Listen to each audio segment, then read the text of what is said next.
wabarakatuh. Baik, bertemu lagi bersama saya Kakak Alvin Fadila dalam mata pelajaran Bahasa Indonesia kelas 7 semester 2.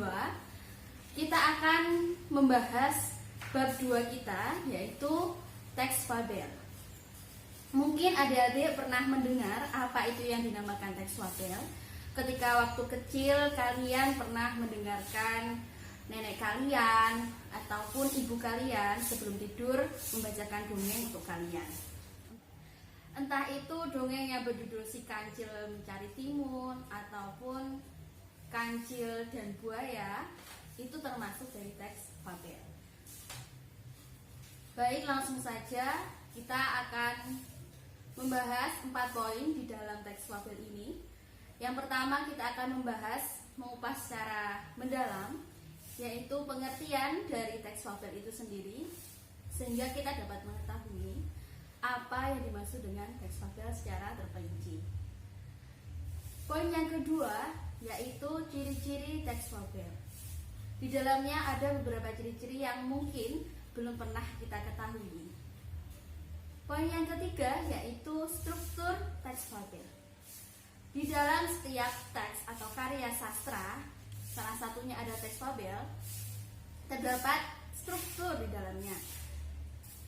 Dan yang terakhir, poin yang terakhir yang akan kita bahas pada pertemuan kali ini adalah kaidah kebahasaan yang terdapat di dalam teks fabel. Sebelum kita memasuki, saya menjelaskan, adik-adik bisa mempersiapkan peralatan tulis kalian dan membuka buku-buku referensi kalian agar lebih mudah ketika mencatat ataupun menyimak dari penjelasan yang kakak sampaikan. Serta tulis di atas buku kalian, kakak akan membagikan sebuah motivasi calon orang-orang yang sukses di masa depan adalah seseorang yang mau mendengarkan atau menyimak perkataan orang yang ada di depan. Langsung saja, kakak akan memaparkan materi dari teks ulasan. Yang pertama yaitu kita akan membahas pengertiannya. Apa sih pengertian dari teks fabel? Teks fabel adalah cerita pendek yang berupa dongeng bentuknya, menggambarkan watak dan juga budi pekerti manusia yang diibaratkan pada hewan. Jadi teks fabel itu tokoh yang ada di dalamnya berupa hewan yang berkarakter, yang berbudi pekerti, bersikap seperti manusia. Apakah adik-adik sudah paham? Kalau terdapat pengertian atau istilah-istilah yang belum pernah kalian dapatkan, dapat juga kalian menulisnya di dalam buku catatan kalian agar mudah untuk mempelajarinya. Poin yang kedua yaitu kita akan membahas ciri-ciri dari teks fabel. Di sini kakak memaparkan 7 ciri-ciri dari teks fabel. Ciri-ciri yang pertama yaitu tokohnya berupa binatang. Jadi tokoh yang menjadi tokoh utama di dalamnya itu adalah binatang atau hewan. Tema umumnya tentang hubungan sosial. Tema yang terdapat dalam teks fabel itu adalah biasanya paling kerap menggunakan tema sosial. Yang ketiga, watak dan karakter seperti manusia. Wataknya, karakternya, perilakunya, mereka juga berkomunikasi seperti layaknya manusia. Sudut pandang yang ketiga yaitu sudut pandang orang yang ketiga. Jadi bukan sudut pandang orang pertama serba tahu ataupun sudut pandang lainnya. Teks fabel menggunakan sudut pandang orang ketiga dan juga menggunakan alur maju. tidak menggunakan alur mundur ataupun alur campuran. Di dalam teks fabel juga terdapat latar tempat, latar waktu, serta latar sosial. Bahasa yang digunakan bersifat naratif atau beruntutan. Dialog bahasanya yang digunakan sehari-hari seperti yang kita ucapkan setiap hari.